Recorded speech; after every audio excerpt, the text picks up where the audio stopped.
Hello friends, good evening. সবাই কেমন আছো? আশা করছি সবাই খুব ভালো আছো, সুস্থ আছো।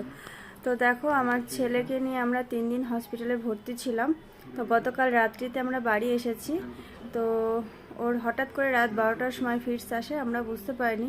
প্রচণ্ড ভয়ও পেয়ে গিয়েছিলাম। তো রাত্রিবেলা আমরা সেন্ট জনস ওকে নিয়ে গিয়ে অ্যাডমিট করি। তো 3 দিন থাকার পরে কালকে আমরা বাড়ি আসি। তো এখন মোটামুটি আমার ছেলে একটু দেখো ভালো আছে, হাসছে, আর আজকে অল্প একটু খেয়েছে।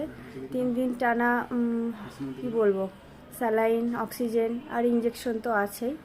তো দেখো ওর মুখটা দেখো একদম পুরো শুকিয়ে গেছে।